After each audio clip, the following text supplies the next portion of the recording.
I'd like to talk with you this evening about being hungry. Somebody said, I'm hungry.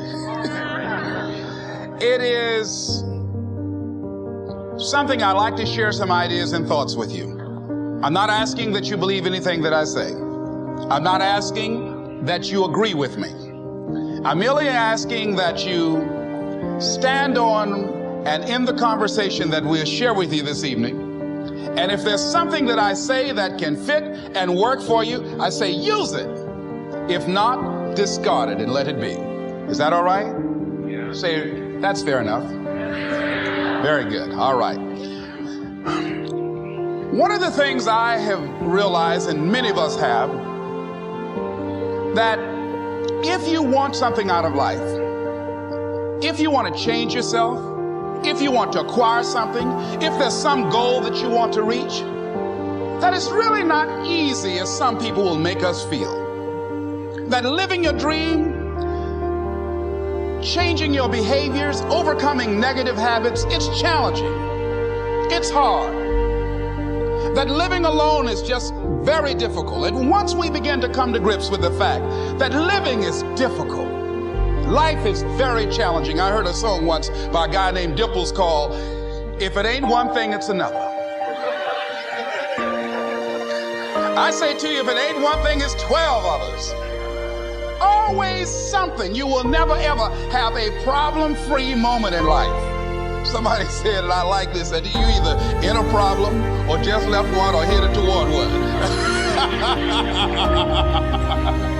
Anybody found that to be so? Raise your hand if you know what I'm talking about.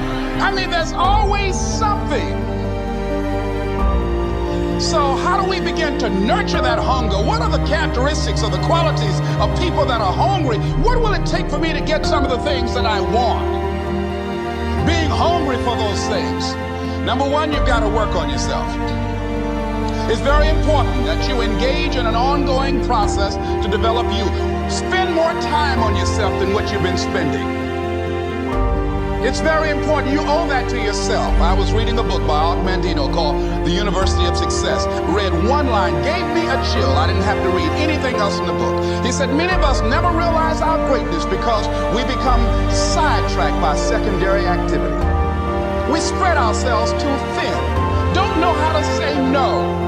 And we find ourselves doing all kinds of things and never ever have time to do those things that we need to do to work on ourselves. And then there goes a second, there goes another second, there goes another second, and we can't stop and hold time. And before you know it, you wake up one day and you're behind in your dreams and your bills.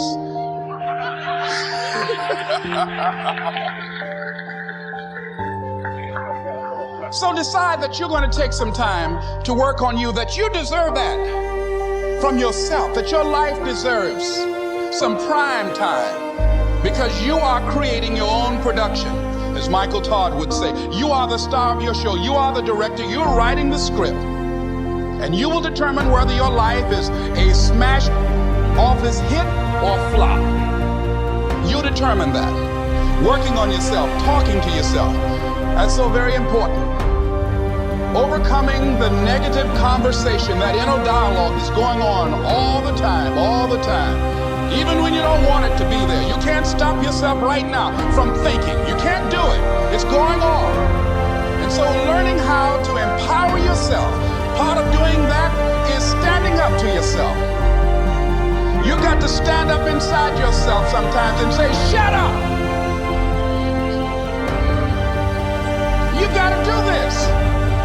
I was going to give a presentation, and this voice inside of me saying, you can't do this, you don't have everything it takes. I shut up. Yeah, I'm behind on my bills and you're telling me what I can't do. I have got to do it.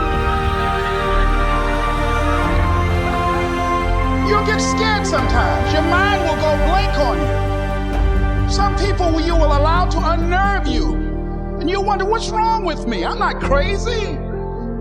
That's why you've got to learn to make a conscious, deliberate, determined effort to stand up inside yourself. Working on yourself, watching that inner dialogue, it will determine the quality of your life. I don't believe this. I know this. I've had a challenge of losing weight. I'm walking through the airport, this voice say, why don't you have some M&M peanuts? No!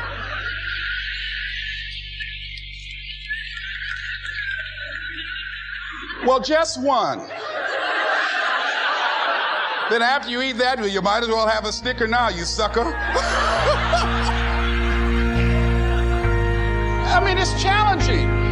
My mother fixed the kind of sweet potato pie you can't eat with your shoes on. Have to take your shoes off so you can wiggle your toes. It sticks on my fingers. It says, eat it. One little bite won't hurt. That voice, constantly. Little demons from Colonel Sanders driving my car in there. I had to say, no. I'll diet tomorrow. I saw a skinny man get hit by a truck. Had he had a little bit more weight, he might have lived, you know. Some of you know what I'm talking about. Raise your hand if you know that. That voice is awesome. So you have got to stand up to that voice. When you're working on something you want to achieve, you have got to stand up to that voice. You've got to sell yourself every day on your abilities, on what you're doing, on the goal that you want to reach. You've got to sell yourself every day, according to your level of belief. It will manifest itself in what you're doing. Whatever we have right now, whatever we're demonstrating in our lives, is a result of what we believe subconsciously that we deserve. And part of increasing that belief level is that you have got to convince yourself every day. You've got to sell yourself. I do a lot of training for many corporations, and I conduct sales seminars, and I've heard all kind of guys doing techniques and training people techniques of how to close sales and how to work with and begin to control the sale and how to ask for the close. Let me share something with you. You can learn all the techniques in the world. If you don't believe in yourself, it won't happen for you. I learned all of it. So that's why I do a training called Focus on the Seller. You've got to focus on you. And as you convince you, as you sell yourself every day, you will begin to see a difference in the things that you're doing. Selling yourself on your ability to perform a job, to achieve a certain objective. Telling yourself every day, here I go again. And I got what it takes. This is my day, and nothing out here is going to stop me. And when you go out there, life say, come over here. Say it again. Well, I'll be back tomorrow. That brings me to the next thing. It takes courage to act. Part of being hungry when you've been defeated, it takes courage to start over again. I used to do door-to-door sales, and I was working with another friend of mine. And door-to-door sales, I mean, it's punishing.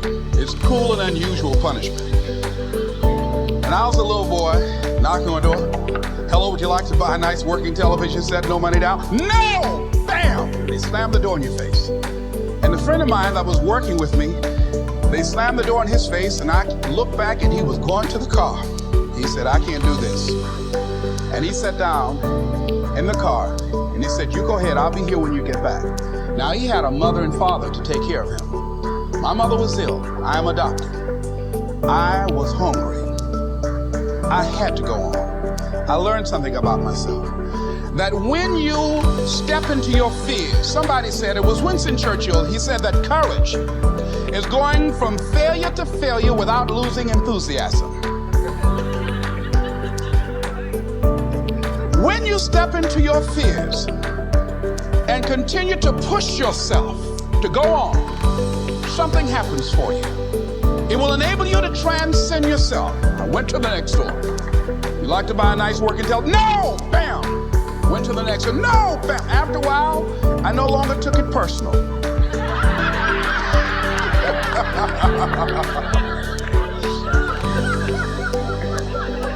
And I began to play a game. I said, well, I know there's a yes out here somewhere. And I'm going to keep on until I find it. And I'm not going home until I do. And I continue to knock on doors. And then somebody eventually would say yes. And I said, are you sure? And I would go in there and I would get the sale.